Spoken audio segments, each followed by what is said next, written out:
I'm very pleased to be here moderating this session, which is focusing on tropical regions, and in particular on forests and the fire side of the couple ice and fire that is the theme of this conference today. So to discuss about tropical regions, I have an amazing panel of colleagues that are going to join me. First of all, I will welcome on stage Dr. Karen Saint-Germain, Director of Earth Science at NASA, the National Aeronautics and Space Administration. Thank you for joining us. It's great to be here. Then I would like to invite to the stage Dr. Julian Fox, who is a team leader, National Forest Monitoring, MRV, and platform at FAO, who is the UN Food and Agriculture Organization. Thank you for joining us. And then Dr. Suzanne Mecklenburg, head of the ESA Climate Office. Thank you, Suzanne. Mrs. Alessia Tricomi, who is a senior remote sensing data scientist at EGEOS. Hi, glad to be here. Thank you, Alessia, welcome. And Dr. Dominique Fawcett, Earth Observation Scientist and Research Fellow, the Landscape and Ecosystem Dynamics Group at the University of Exeter. Thank you, Dominique, for joining us on stage. So we are going to talk about tropical areas.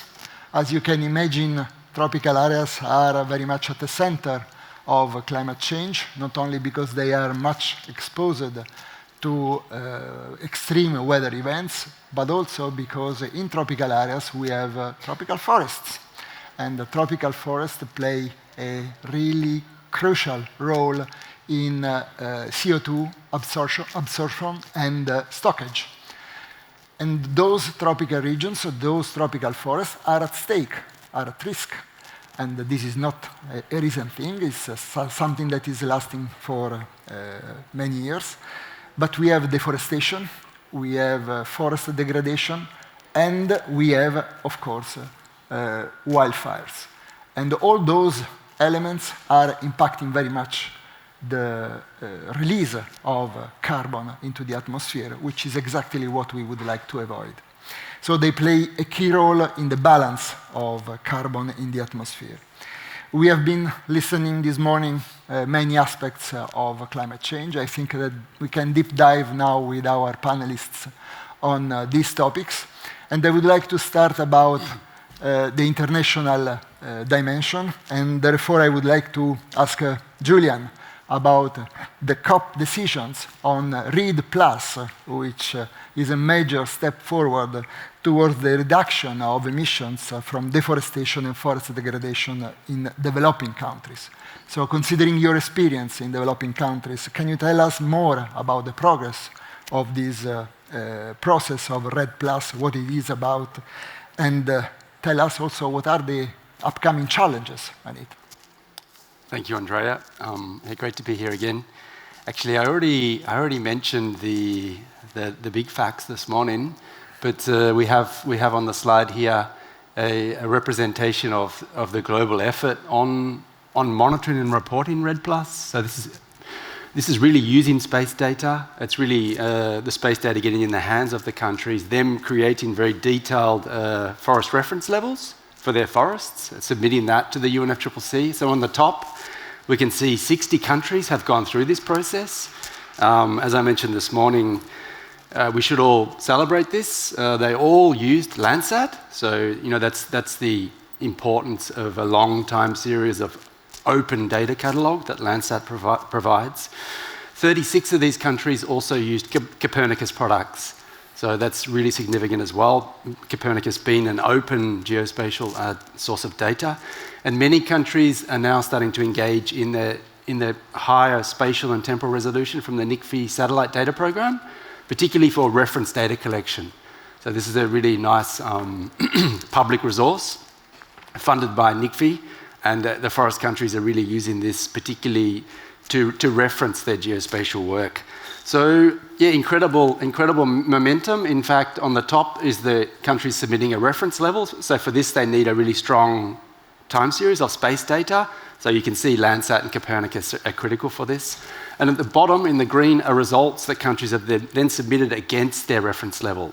And it's really great. We see some results. So countries are measuring their forest, they're reporting these measurements to the UNFCCC, and then they're reducing their deforestation, they're reducing their forest degradation, or they're enhancing their forest carbon stock. So great momentum, and as FAO, we're really proud to have supported many of these countries through this process. One thing we've found really powerful for using space data is open data catalogs, but also open source tools. So for 11 years, we've been working to develop sort of open source technical solutions for countries called Open Forests, and particularly now one of our platforms funded by NICFI called spatial, which is a cloud-based computing platform where countries can interact with space data and create really locally relevant data, and also help them participate in international mechanisms like this.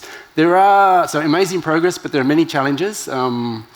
For REDD+, it also includes forest degradation, but that has been very difficult to monitor and measure using geospatial data. So that's an active area of research that the community needs to think about. And also restoring forests is another challenge. So forest restoration is a very slow process, and it's quite difficult to pick up those slow changes using space data. So maybe that's enough for the moment, and I'll maybe come in with some additional challenges later. Thank you, Andrea. Thank you, Julian. It's very interesting what you were saying about open access and open data. This is a key topic for developing countries in particular. So I would like to turn to Dominique now, who is next to you, about his experience as a scientist relevant to the use of those space data for estimating the level of deforestation and forest degradation. And given your experience, you may want to quote specific examples and concrete examples of what you have experienced. Yeah, I'll say so. Thank you for having me, Andrea. And I'm glad to share my experiences in terms of applying Earth observation to these issues. So I'm part of a research group at the University of Exeter that is studying the global carbon cycle using Earth system models and also Earth observations. And so where my work mostly comes in is the application of Earth observations to understand the impacts of deforestation and degradation on carbon stocks in the global tropics, and also as a specific focus on Amazonia. And I do this by employing approaches which can be considered top-down approaches as well as bottom-up.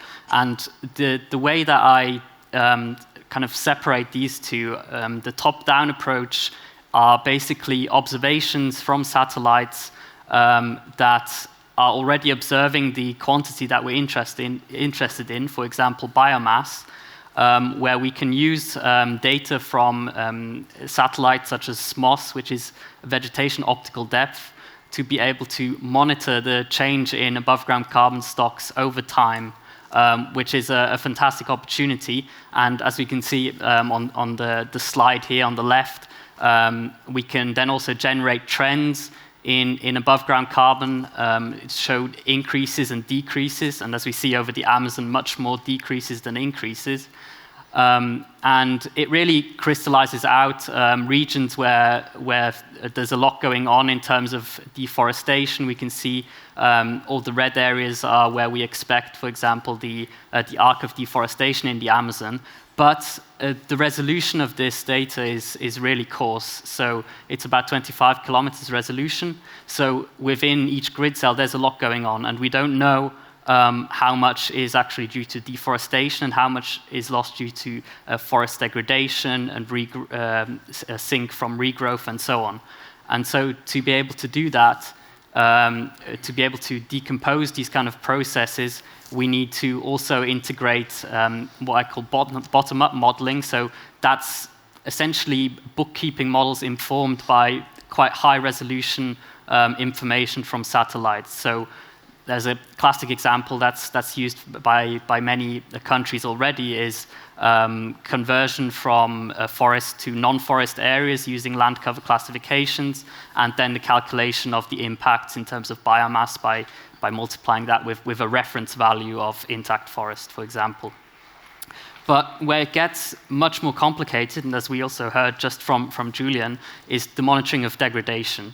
Now, we can detect degradation by satellite, but to be able to understand how much the biomass is changing in response is very complex, because you have a loss of biomass with initial degradation, and then you also have a recovery from degradation if there's no additional disturbances. So we have this biomass loss and sink, and to be able to try and disentangle those is very challenging, especially with the kind of data that we have at the moment.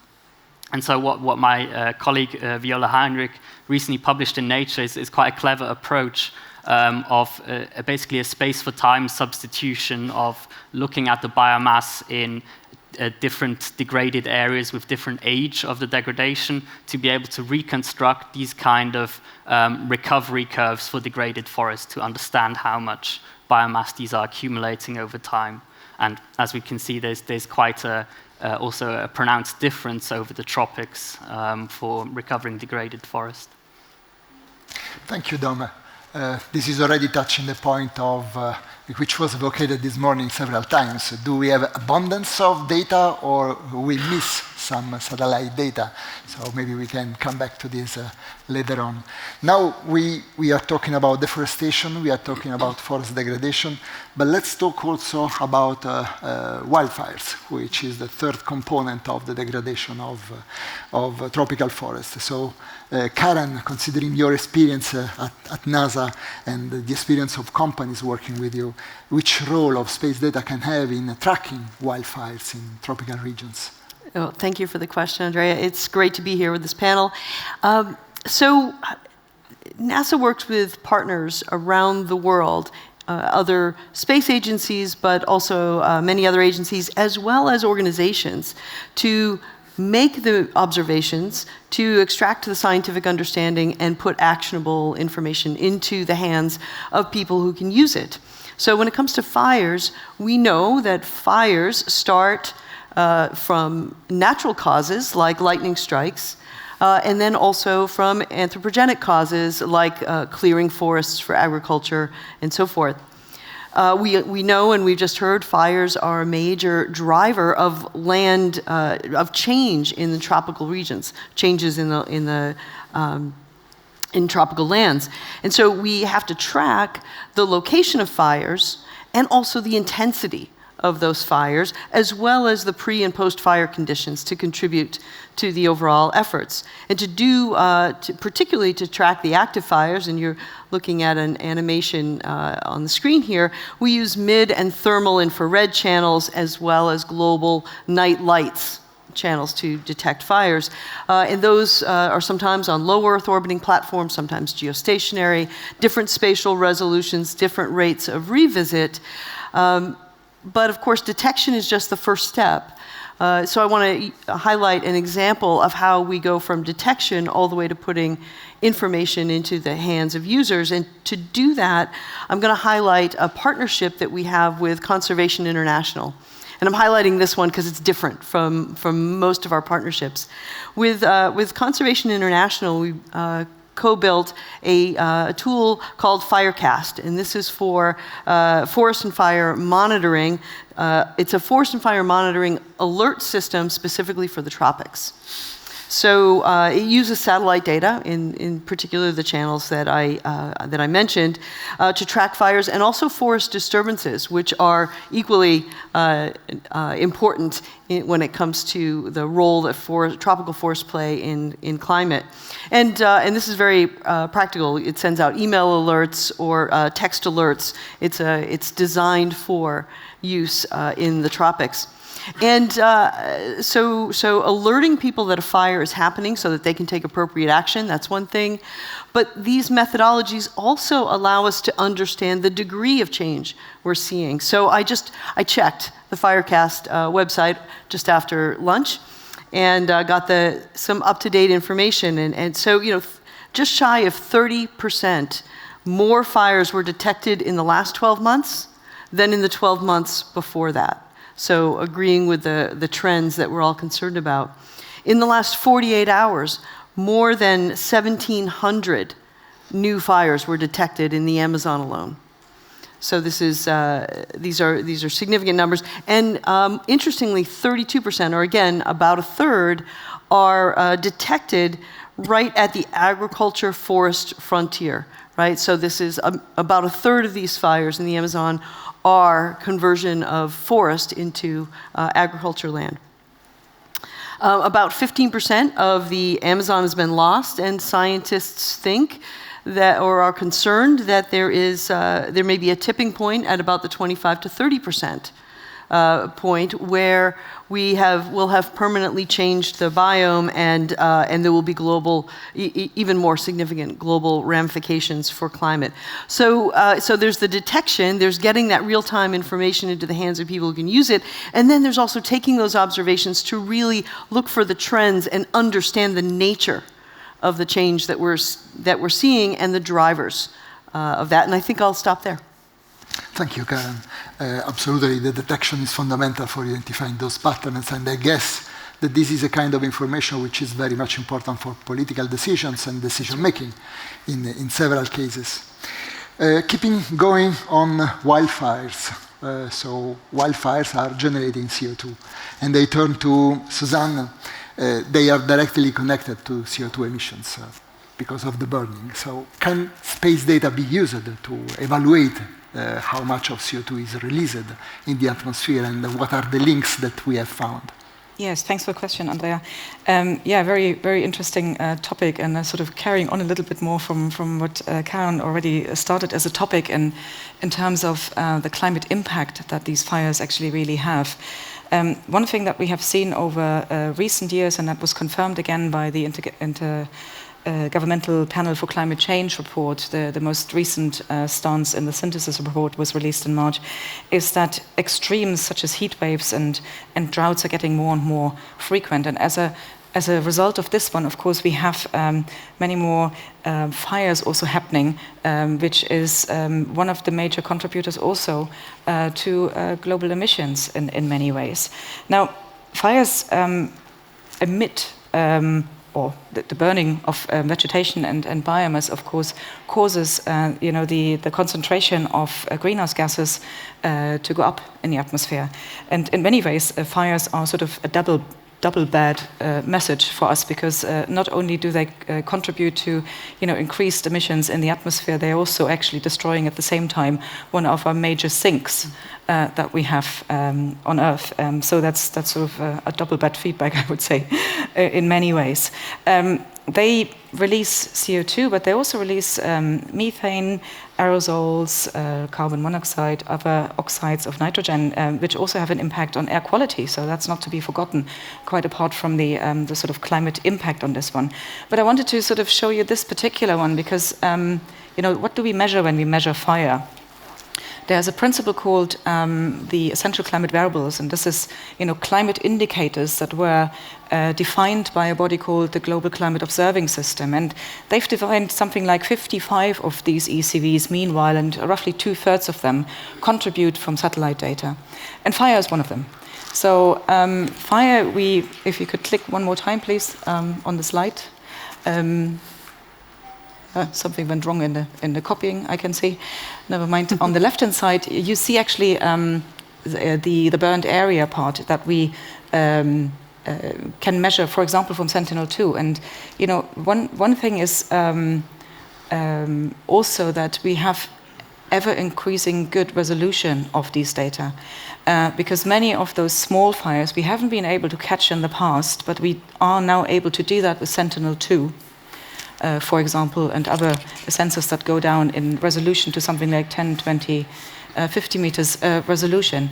And as a consequence of this one, we can detect actually many more small fires. And these small fires have contributed to our knowledge of how many emissions are actually available in the atmosphere by somewhere between, depending on where we look, 30 to 100% more than we originally expected. This is a huge source of that, what we need to think about. We're not only There's three things, I think, that we're measuring from space when it comes to fire. One is the part that Karen already said, which is the active fires. There's services that pursue essentially active fires as a sort of warning part. But then the main variables probably that we are looking at is burned area. So burned area is basically after the fire has happened, and we are measuring the extent of the burned area, and out of this one we can actually calculate what the emissions must have been, also in combination with our knowledge about vegetation and biomass in these particular areas. And that's really important. And then the third variable that comes under this definition from GCOS is FRP, so fire radiative power. So that's something where we can sort of measure or predict, let's say, a sort of combustion power based on the vegetation that has been available. Many of these things can be measured now from satellites. I think that's really important, especially over the last couple of years with the ever increasing resolution from new sensors. For example, in the Copernicus program with Sentinel-2 is something where we have really made a step forward. And on the basis of these satellites also we have then established services like EFIS, the European Forest Fire Information Service, which actually sort of uses these data to give us an indication what happens. And that's not only based on satellite data from Sentinels, but also maybe from SMOS, what you already said about the availability of humidity in the soil. We will have a lightning imager on MTG. Now, all these are environmental conditions that tell us something about the ignition of a fire as well, which will help us with the prediction of these things. So there's a lot of new things to come. Maybe one mission also to sort of give you a bit of a flavor of how many different satellite data are available is over the next coming years there will be a mission called FLEX being launched, and this is a mission that looks into the fluorescence of vegetation, and that tells us something about health. So maybe that might help in investigations of knowing where we are with the degradation of a forest, for example. So all this is very interesting and new and upcoming measurements, and I think I'll stop here for the moment. Thank you, Suzanne. Very amazing to know that it is not only the quantity of data that matter, but also the quality and the new technologies that are allowing us to have increased the resolution and increased the quality of data. Now I turn to Alessia, because we have heard the viewpoint of space agencies, of international organizations, of scientists in university. So what is the role of EGEOS in this kind of fight against deforestation and forest degradation that we have been seeing as very important for preserving our CO2 balance? Okay, thank you for the question. I would like to start with a few examples of our daily activity, and starting with the fires and wildfires in particular. Because as we know, the intensity and the frequency of fire are increasing due to different reasons, for incorrect agricultural management, for drought, for changing in precipitation patterns, rising temperatures, and so on. And what we do is to provide information when a fire is occurring. In particular, recently, EGEOS has been reconfirmed as the head of the consortium that leads the Copernicus Emergency Rapid Mapping Service for the European Commission's Joint Research Center. And unfortunately, we were activated lots of times in South America, in particular Brazil, Paraguay, and Bolivia, in Australia, and in South Africa. In general, not only for fires, we were activated more than 600 times, and I think we are close to 700 activations right now, and we also provided 5,000 maps. Two types of products. We have delineation products that are useful to monitor the evolution of the fire, with products related to the stent. And another type of products that is the grading product that are useful to provide information about the impacts and the severity of the fire. It's important to have an emergency management, but it's also very important to know the conditions that we have before the event. And in this case, we are using hyperspectral data. In particular, we developed two solutions based on PRISMA. PRISMA is the hyperspectral satellite of the Italian Space Agency. And we work in providing two types of products, also in this case. The first one is related to hazard maps. So we are using the rich information content of hyperspectral data to extract information about the condition and the moisture that there is in specific areas. But we also provide we also provide a classification of fuels. A fuel type is related to a particular fuel model, so that when a fire is occurring, we can have more or less a prediction of the behavior of the fire. We also developed recently a solution for monitoring the deforestation and the forest disturbances, exploiting cosmos-chimed interferometric couples and a neural network. And this service has been then integrated in one of our platforms and is running in the tropical rainforest in Brazil. And last but not least, IGEOS have led different projects in the context of EOClinic initiative, an initiative of ESA. And in particular, I would like to mention two projects. One is related to the monitoring of forest degradation in the Philippines. And the second one is related instead to the monitoring of the extent and the evolution of gum trees in Ethiopia. In particular, for the first of this project, we use a combination of optical and SAR data. So these are a very good opportunity to test also fusion with different sensors and different data. Thank you very much, Alessia. It's a very comprehensive palette of solutions that are provided, from the monitoring in real time to the modeling and the prediction. Now, we have seen during this first round where we are, what are the availability of data sets. Let's now try to focus on the future.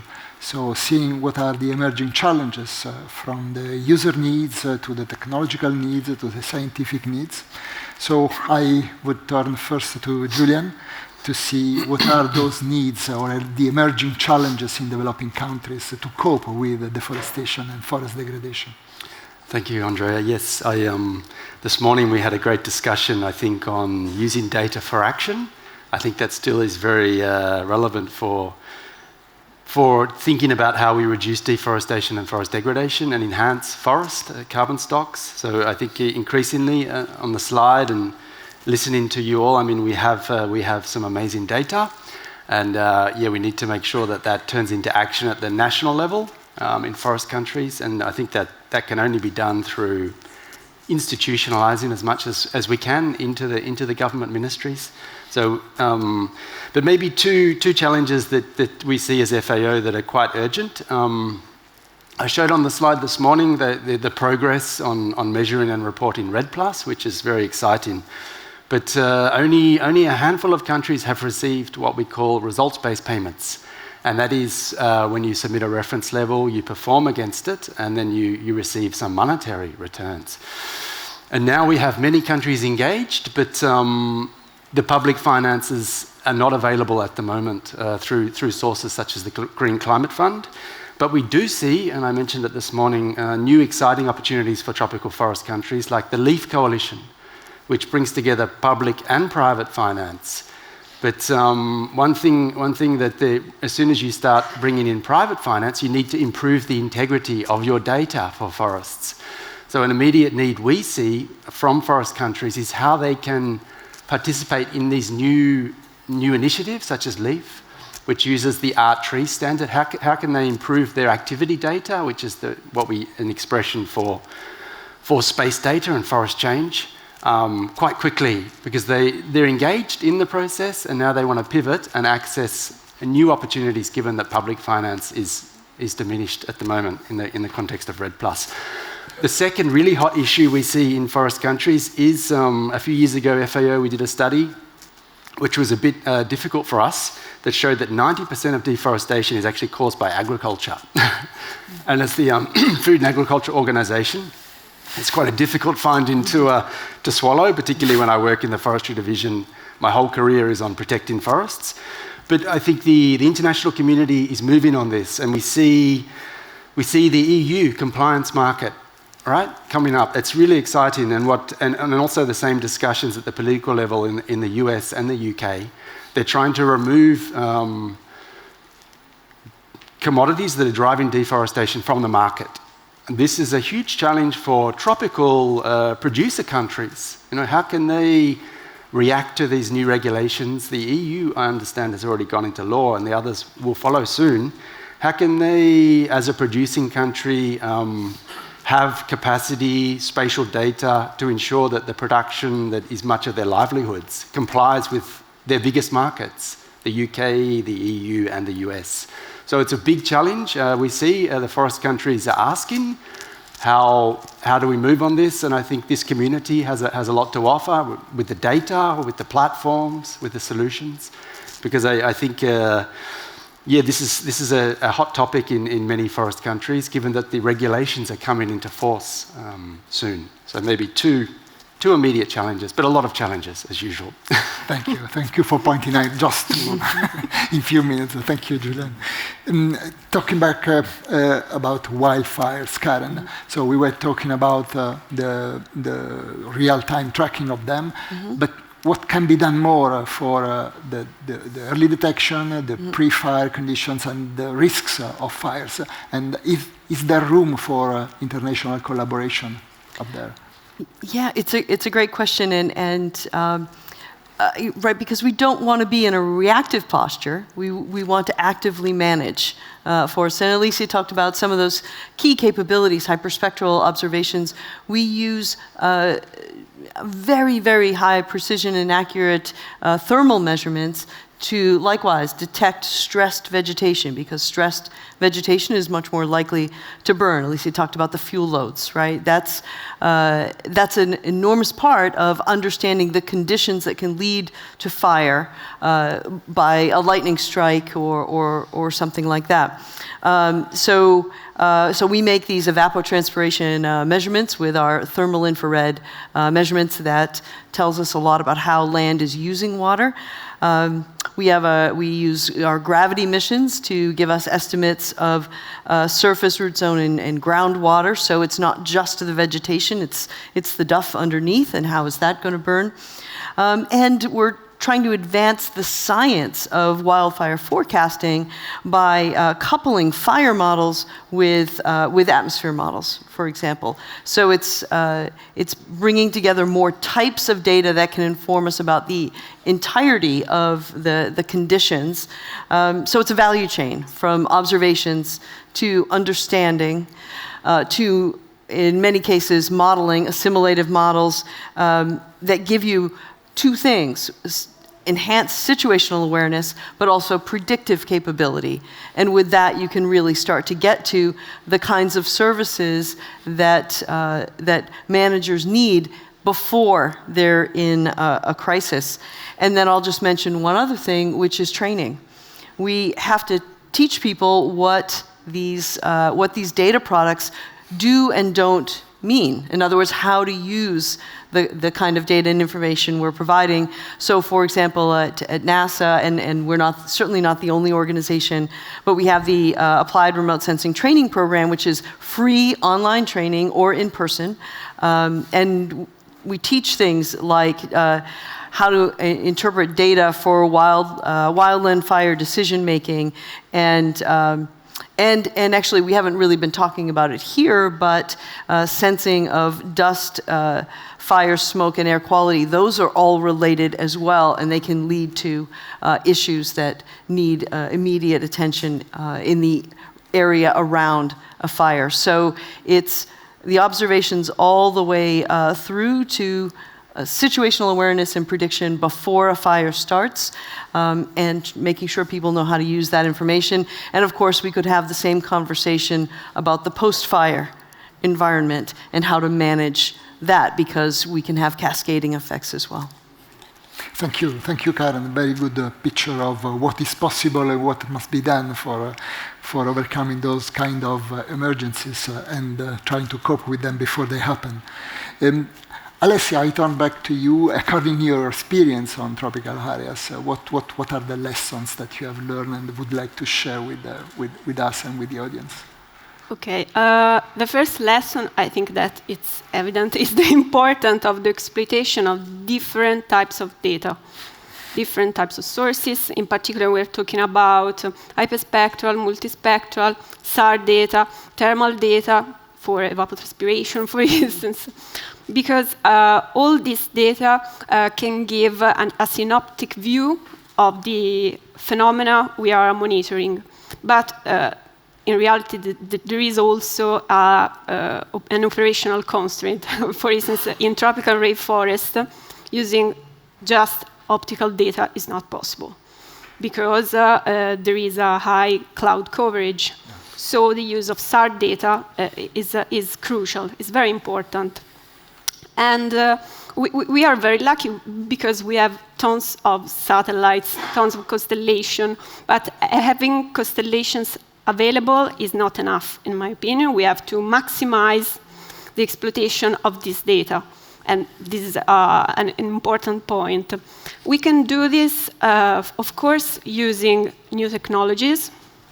Not only new technologies, because we have, of course, artificial intelligence with machine learning models. We have cloud computing, but we have also physical models that are very, very good, and we can use them thanks to cloud computing. Mm-hmm. And in particular, I think that we have also to remind that also these new technologies have an impact. In fact, if we consider just training a model, it requires resources. So we need to avoid to waste resources in this sense. And another lesson learned is related to the crucial importance of local communities, because local communities are the first ones to be impacted by climate change, but are also the first one that can benefit from our solution. And we need to exploit their experience, their knowledge of the territory, and also they can give you requirements, they can give you also validation data, because if you have a product does not exist if you are not able to validate it. So, and it's very important, this point. And last but not least, I think that also it's very important, the contribution of development institutions, because they can give resources and can give you a view of the global situation. And inside this framework, we are able to develop solutions, effective solutions. Thank you, Alessia. This is very important, the link that you made with local communities, institutions, and of course the availability of data and modeling, because this is where lies the very problem. So the local communities are actually the ones that are exposed most, and they have to be at the center of the picture. So, Dominique, let's come back to science. And what do you think we are exploring a bit? What are the challenges? What do you think are the major gaps that we still have in understanding deforestation and forest degradation and their connection with also CO2 emissions? What is your viewpoint on this? Mm-hmm. Yeah, I don't know if you can show this slide again, because that was... Okay. It's coming. So, essentially, what we're really interested in, the second slide that was just shown, I think. What we're interested in terms of forest degradation is that it's a mixture of very different processes. And I think one of the key challenges is that we use different satellite data to be able to distinguish between these processes, because we have processes of logging, fire disturbances, so those are more the human impacted processes, but then we also have the climate-related processes in terms of drought-related mortality and wind throws and even flooding, which can cause forest degradation. And as mentioned before, all these aspects have a very different relation to carbon emissions, so the impacts on carbon stocks are relatively diverse. And so what we can do now, on the one hand, with the amount of high-resolution satellite data we have, we can try and classify these different disturbance types. So that is one of the main challenges, and I think avenues for future quantification of the degradation impact on the carbon cycle, as well as monitor over time the impacts of these factors, because as Susanne also mentioned, we have, or we will have in future, quite high resolution information on solar-induced fluorescence to quantify the state of the function of degraded forests, and we also have variables on the state. For example, I've shown that we required to use space for time substitution to be able to monitor the change in degraded forests. But if we actually have high enough resolution biomass change data, which we are now going towards with new products just released also by ESA in terms of 100-meter biomass change information, we can quantify these impacts in much more detail. And once we also have the impact on the status and structure on the forest, we get closer to understanding the feedbacks, because the feedbacks in terms of degradation are also that the local climate is influenced, and so we have exacerbation of these kind of climatic impacts as well. But one thing which I thought was already interesting, already mentioned, was the importance of field data, because this often gets forgotten. We have all these amazing now capabilities from Earth observation, but in order to calibrate these models and validate, we need field data. For example, in terms of the biomass change after fire, we develop these models showing the potential regrowth if there's no disturbance, but actually from field data what we sometimes identify is that over multiple years after fire we are still losing biomass, and to be able to integrate these insights from the field with the Earth observation derived models is one of the key challenges. Then also, I think one aspect, just touching on policy very briefly, once we have these capabilities to really show the impact of degradation in terms of the carbon balance, we can also highlight how important these are to include, for example, in national inventories, which are currently not done. For example, for Brazil, they monitor degradation using simplified methods for REDD+ accounting, for example, but not in the national inventories and what is reported to the UNFCCC for climate agreements and so on. So in terms of highlighting these importance of these factors is quite important to be able to use Earth observation-based models for that, because currently I think degradation is sometimes still forgotten, still considered negligible in terms of the degraded areas are considered to recover and so be net neutral in terms of carbon balance. But what we find from remote sensing-based studies, this is not the case. Yeah. Thank you, Dom. Actually, this is very true. Going from data modeling to political action is fundamental, and you have made very much the link, and this is something that we can write down for as an outcome of this session. Suzanne, I turn to you to know more about what are the future plans for improving the availability of data, new technologies, new missions that could help in having better information from space. Yes, I think maybe having listened to all of you now, some of my points were already that I originally wanted to make were picked up, but I would like to stress 2 points really. One is I'd like to move away from the individual measurement that we might need, more to how we use these measurements together. One of the things that we're doing this year is in 2023, first time we're doing the global stocktake. So that comes under the United Nations Framework Convention for Climate Change, the Paris Agreement in 2015. And it was agreed that in 2023 and then subsequently every 5 years, we would do a global assessment of where we actually stand with our emissions. And this is going on this year for the first time, and I think it's a very steep learning curve for many of us.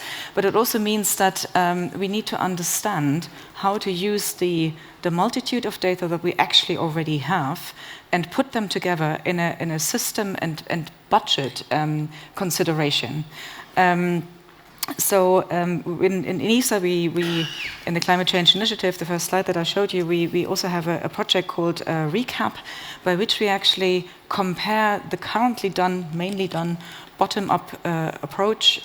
So basically, a state would know roughly what they know in terms of industry, and then they would apply some sort of statistical approach, and then they would come up with an estimate of their emissions on a national level. What we would like to do is to sort of introduce the use of satellite data to do the whole thing top-down.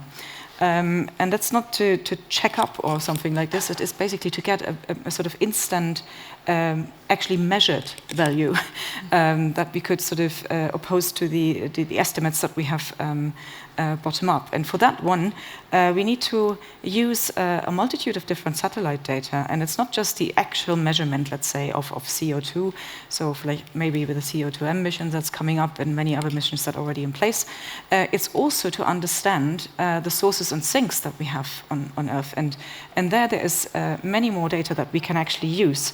And I mean, fire is one of the uncertainties that we have in this budget. Mm-hmm. And with the improvement of picking up on small fires and the effect that has on understanding how much of emissions we're actually introducing in the atmosphere, we sort of probably alleviated quite significantly an uncertainty that we had until then. I mean, other uncertainties, of course, come from forest monitoring. They come from permafrost monitoring that we can do, land use, land cover change. There are so many different data that we need to put together, and this is only, let's say, in a policy area. But then also in the last year, we had a very detailed discussion with the Global Climate Observing System, and they come up with these essential climate variables, obviously, and they updated it. And instead of adding many more of these variables, I mean, some were updated because it was necessary, and we spotted a gap in there. They also said quite clearly, actually, the focus needs to be on looking at the carbon, water, and energy cycles. So we need to put all these different climate data records that we have, all these ECVs, we need to put them together in an intelligent way to actually close budgets and understand what it actually means. And that comes into play when we also think about the global carbon budget that we are putting together every year. All of the things that we've been talking about here today are part and parcel of this discussion, and there's so many different aspects, and I think this is the important bit. And last but not least, I think one thing coming from a climate perspective is uncertainty characterization. All these data sets have uncertainties, and we need to make sure that people who use these data sets actually understand what we mean with this one. It doesn't mean they're uncertain.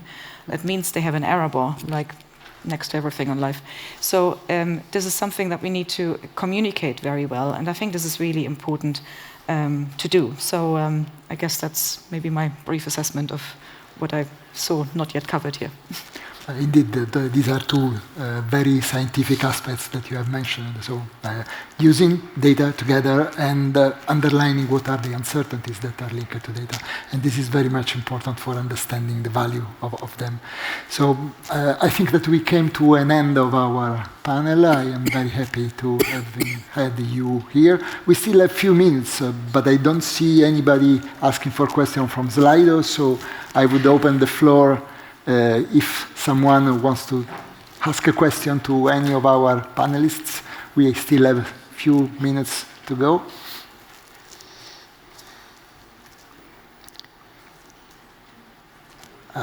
This is not the case, so I think that you have been very good in touching all the topics.